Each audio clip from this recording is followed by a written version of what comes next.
Ó Mãe Santíssima, intercedei por nós para que possamos bem compreender os ensinamentos de vosso Divino Filho, nosso Senhor e Salvador Jesus Cristo, e as explicações dos pais da Igreja. Ó Virgem Imaculada, ofereço-vos este trabalho e peço que abençoais aqueles que o ouvirem, e que seja para a maior honra e glória de Deus. Amém. Senhor onipotente, purificai o meu coração e os meus lábios. Vós, que purificastes os lábios do profeta Isaías com carvão em brasa, e dignai-vos, por tal modo, purificar-me com a vossa misericórdia, para que possa dignamente anunciar o vosso santo Evangelho. Por Jesus Cristo nosso Senhor. Amém. Senhor, abençoai-me. Que o Senhor resida no meu coração e nos meus lábios, para que anuncie digna e convenientemente o seu Evangelho. Amém. Evangelho de Nosso Senhor Jesus Cristo, segundo São Mateus. Fuga para o Egito e massacre dos inocentes. Após a partida dos magos, eis que o anjo do Senhor manifestou-se em sonho a José e lhe disse: Levanta-te, toma o menino e sua mãe e foge para o Egito. Fica lá até que eu te avise, porque Herodes procurará o menino para o matar. E ele se levantou, tomou o menino e sua mãe durante a noite e partiu para o Egito. Ali ficou até a morte de Herodes, para que se cumprisse o que dissera o Senhor por meio do profeta: Do Egito chamei o meu filho. Então Herodes, percebendo que fora enganado pelos magos, ficou enfurecido e mandou matar em Belém e em todo o seu território todos os meninos de 2 anos para baixo, conforme o tempo de que havia se certificado com os magos. Então cumpriu-se o que fora dito pelo profeta Jeremias. Ouviu-se uma voz em Ramá, choro e grande lamentação. Raquel chora seus filhos e não quer consolação, porque eles não existem. Comentários dos Pais da Igreja. Rábano Mauro.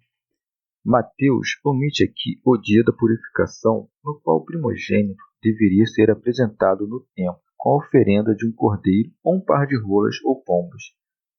Conquanto temessem Herodes, não ousaram descumprir a lei, deixando de ofertar o menino ao templo. Mas quando começou a espalhar-se o rumor do nascimento do menino, foi enviado um anjo para indicar a José que se levasse o menino ao Egito. Por isso diz o texto sagrado: Eis que o anjo do Senhor manifestou-se em sonho a José. Remígio de Auxerre. Pelo fato narrado de o anjo ter sempre aparecido a José em sonhos, assinala-se, em sentido místico, que aqueles que vivem apartados dos cuidados da terra e das preocupações mundanas merecem fruir da visão angélica. O anjo lhe disse: Levanta-te, toma o menino e sua mãe. Santo Hilário de Poitiers. Antes, para dar a entender que ela estava casada com o justo, chamou-a de sua esposa. Mas agora, depois do nascimento de Jesus, não lhe dá outro título, senão o de mãe de Jesus. E isto porque, assim como o casamento com José se apresenta como garantia da virgindade de Maria, a virgindade da mãe de Jesus é-nos mostrada como algo venerável. Pseudo Crisóstomo. Ele não disse: toma a mãe e seu filho, mas o contrário, porque o filho não nasceu por causa da mãe, mas a mãe foi preparada por causa do filho. Prosseguem as palavras: e foge para o Egito. Mas como o Filho de Deus foge diante de um homem? Quem se verá livre de inimigos se ele mesmo teme seus inimigos? Mas, em primeiro lugar, convinha que também nisto seguisse a lei da natureza humana, à qual se havia submetido. Lei que exige que a natureza humana, abandonada às suas próprias forças e em tenridade, fuja de um poder que a ameaça. Ademais, convinha que assim sucedesse para que os cristãos não se envergonhem de fugir quando a perseguição os obriga a fazê-lo. Mas por que para o Egito? Porque o Senhor, cuja cólera não permanece para sempre, recordou-se de quão grandes males lançou sobre o Egito.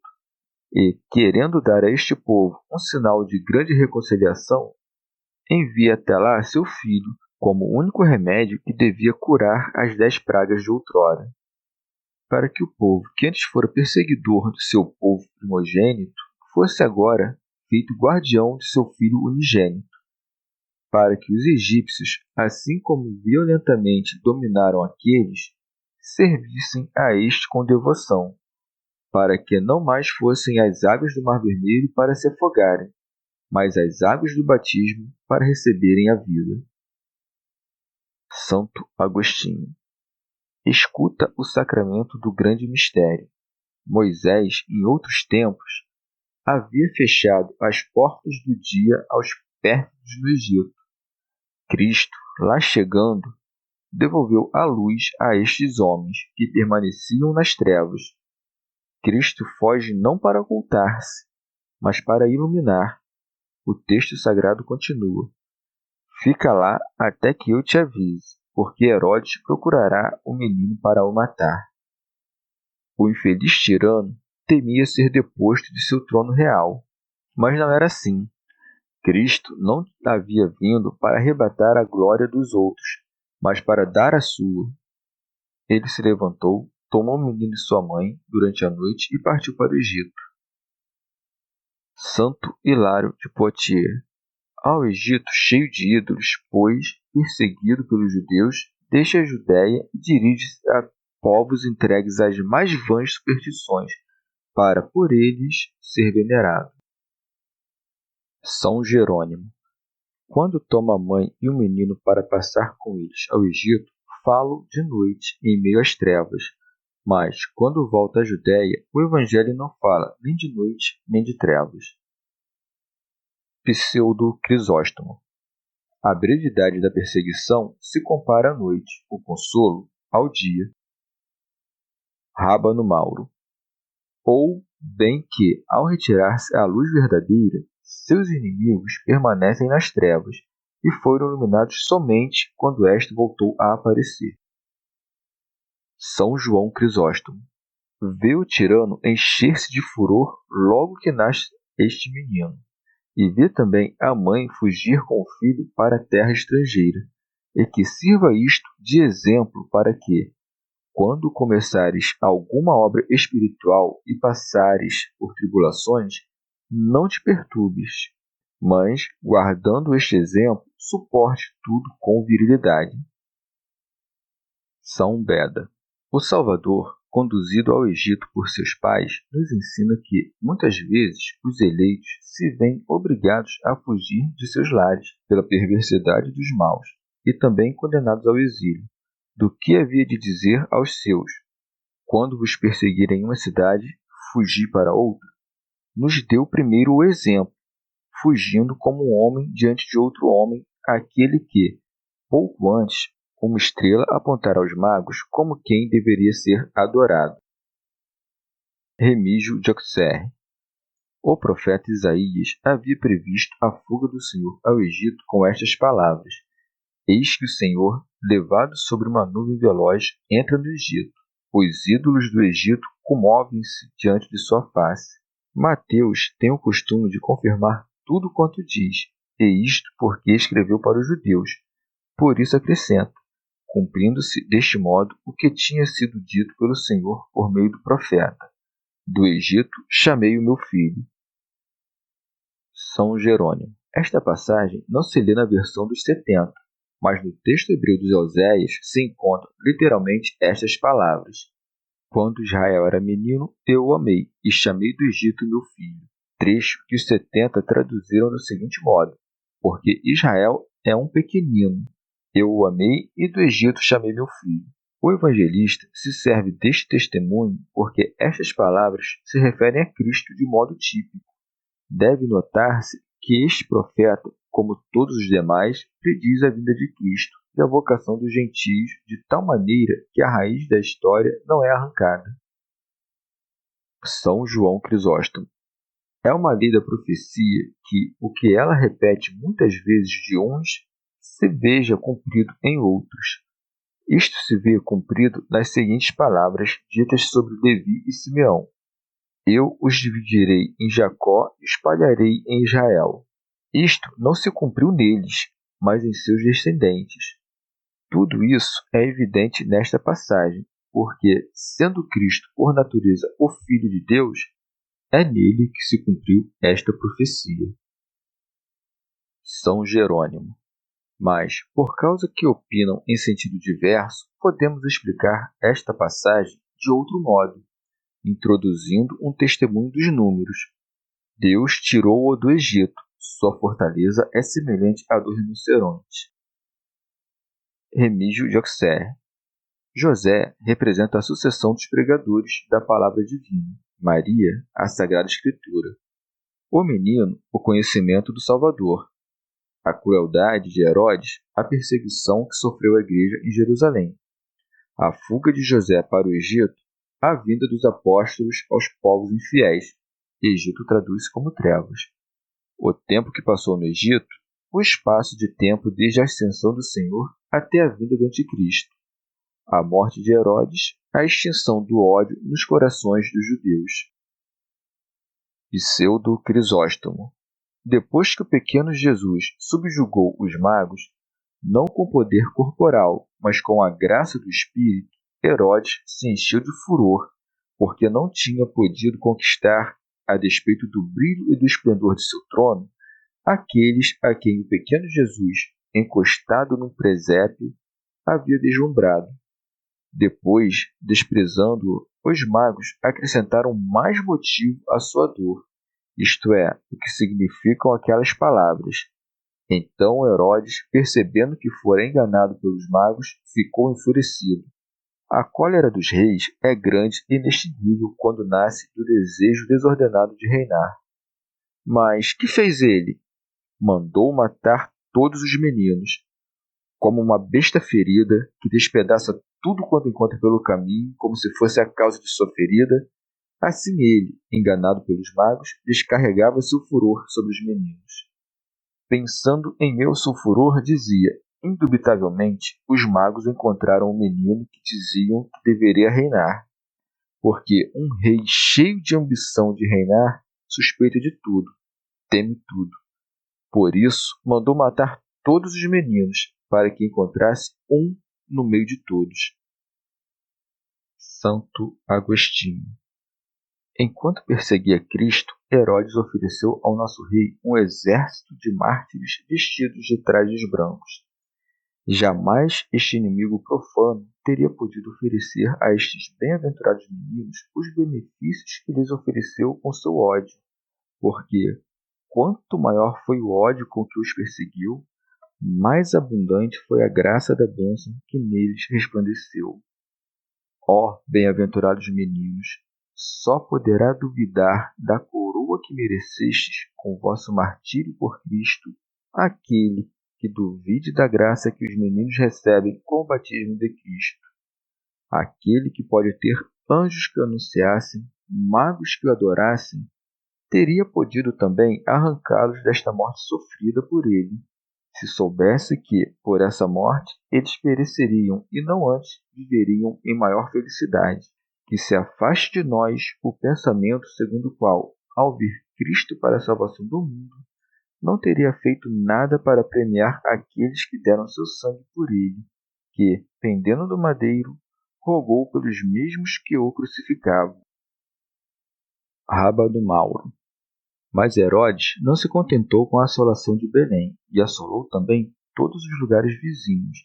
Não teve compaixão alguma pela idade tenra e fez matar a todos os que tinham desde uma só noite de nascimento até os que contavam 2 anos. E isto é o que se nos quer dizer por estas palavras.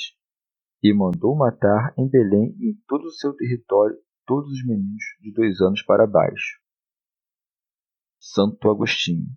Os magos não tinham visto essa estrela desconhecida havia poucos dias, mas 2 anos, como se deduz da resposta que deram a Herodes. Por isso, este rei fez matar a todos os meninos de 2 anos de idade ou menos, razão pela qual acrescenta o texto sagrado, conforme o tempo de que havia sido certificado com os magos.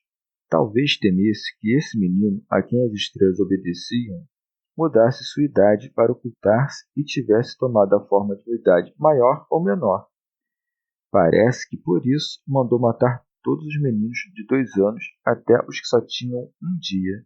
Ou talvez Herodes, mais preocupado com perigos mais próximos, tenha se ocupado antes de outras coisas e desviado seu pensamento daquela ideia, isto é, a de matar os meninos.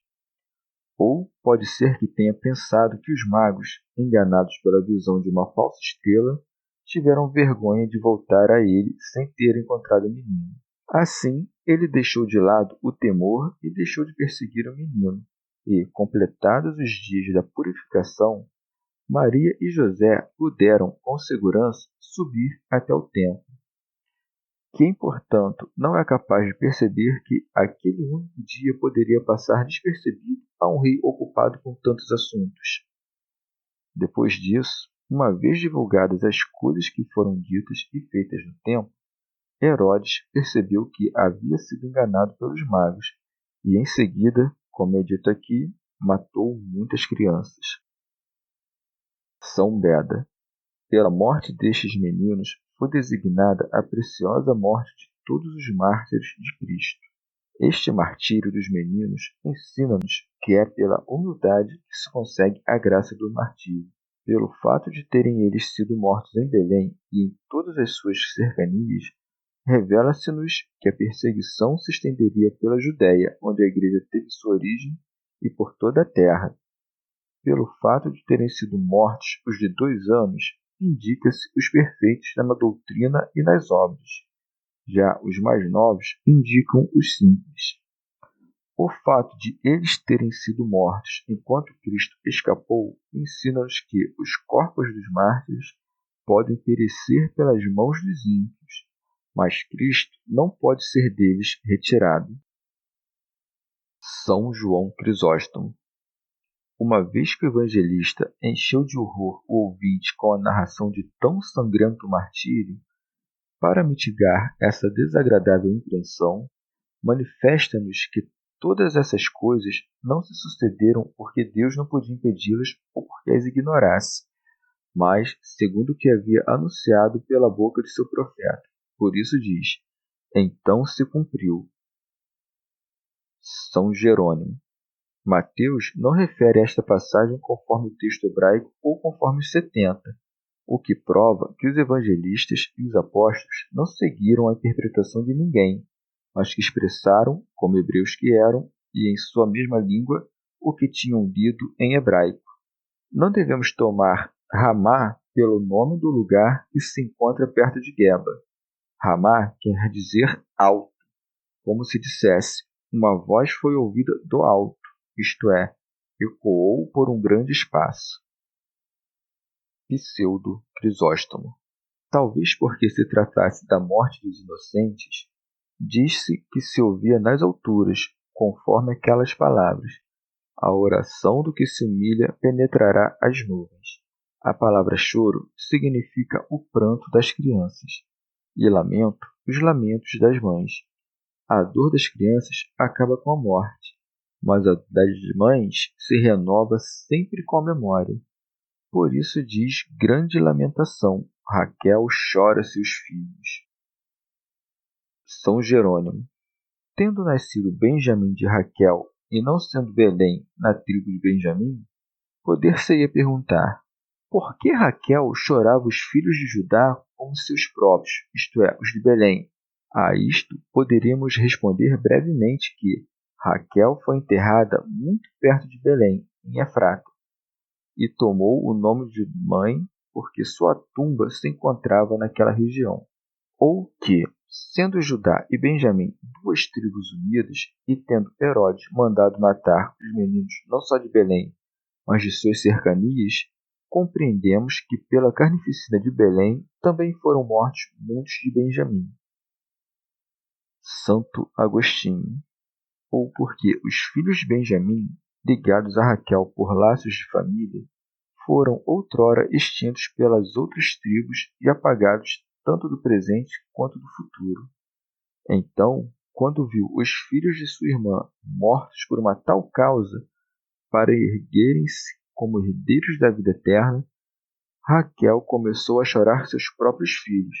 Com efeito, aquele a quem ocorre algo de adverso lamenta-se de suas infelicidades de modo mais miserável com a felicidade de outrem. Remígio de Auxerre, o santo evangelista, para pintar com cores mais vivas a magnitude da dor, disse que, ainda depois de morta, Raquel havia chorado seus filhos e não quis ser consolada porque já não existem. São Jerônimo. Isto pode ter dois sentidos: ou que ela os julgava mortos para sempre, ou que não poderia receber consolo por aqueles que sabia que haveriam de ser vencedores. Assim, o sentido das palavras "e não quer consolação porque eles não existem" é este: não quis ser consolada por aquilo que não seriam. Santo Hilário de Poitiers. Com efeito, não poderia ser que estes que não existam fossem julgados como mortos, pois foram conduzidos pela glória do martírio para a eternidade. Dever-se-ia prestar consolação por algo perdido, não por algo acrescentado. Raquel anuncia a figura da igreja, por muito tempo estéril, agora fecunda. Agora ouve-se seu choro não porque ela sofria por aqueles que tinham morrido, mas porque eles morriam pelas mãos daqueles que ela teria querido guardar como filhos primogênitos. Rábano Mauro. Ou significa a igreja que chora a retirada dos santos deste mundo, mas que não quer ser consolada, como se aqueles que venceram este mundo com suas mortes devessem consigo voltar aos combates deste mundo, uma vez que não devem ser chamados novamente ao mundo. Comentário de São Tomás de Aquino em forma de glosa. Talvez não queira ser consolada neste mundo porque já não existem, e põe todo o seu consolo e sua esperança na vida eterna. Rábano Mauro. Uma vez que seu nome significa ovelha ou a que vê, Raquel bem figura a igreja, de quem toda a aplicação se dirige à contemplação de Deus. É também a 100ª ovelha que o pastor leva sobre seus ombros. Chegamos ao fim de mais um dia de comentários da Catena Áurea. Muito obrigado por ficarem até aqui, que Nossa Senhora derrame suas graças sobre nós e até amanhã.